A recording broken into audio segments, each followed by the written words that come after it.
I appreciate this. So talk about batteries, bro. So another great book that I read was called Cobalt Red by Siddharth, and I'm going to butcher his name, Siddharth Khan.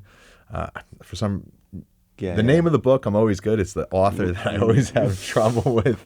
But it is basically this journalist who went into the Congo, the DRC, and he went in and he was able to get into all these exclusive places because of connections, and he showed that the majority of this cobalt that we're using in our batteries as one of the substrates to power the battery and get the electrodes and cathodes done correctly is coming from child and slave labor. I mean, it might not be in Africa. I mean, it was actually one of the most difficult books I've ever read, and I made myself finish it, but by the end of that book, I felt sick looking at my phone because I know there's cobalt in it.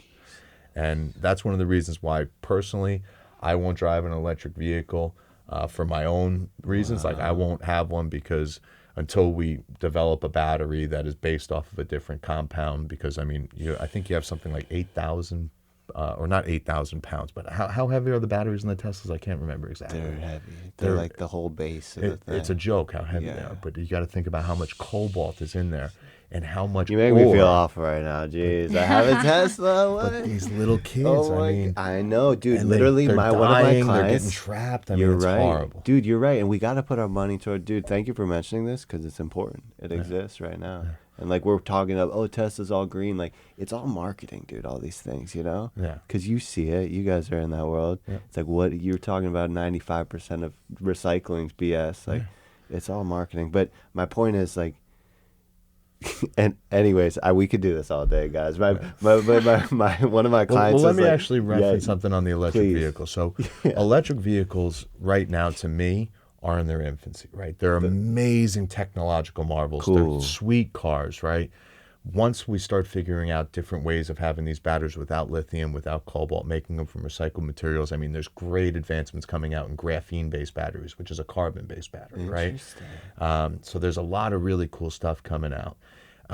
But the main issue with electric vehicles right now is you have these people that are plugging in their electric vehicle thinking there's no emissions associated with that electricity. But over 85% of the U.S. infrastructure still comes from fossil fuels. Right. So all you're doing is you're plugging your car in here, burning the gas over there, and charging a battery here. Mm-hmm.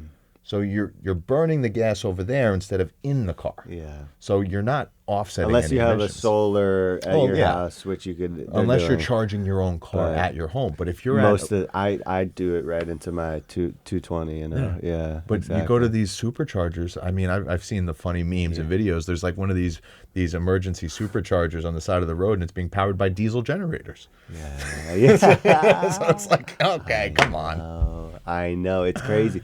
But it's so it's everywhere. Yeah. It's ubiquitous. It's interesting.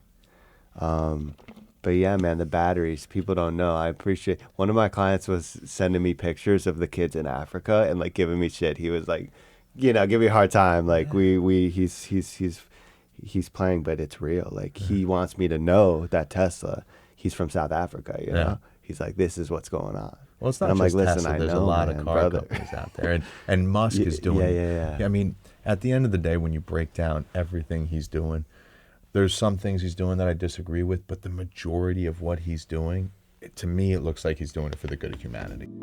We're in the garden. It's existential.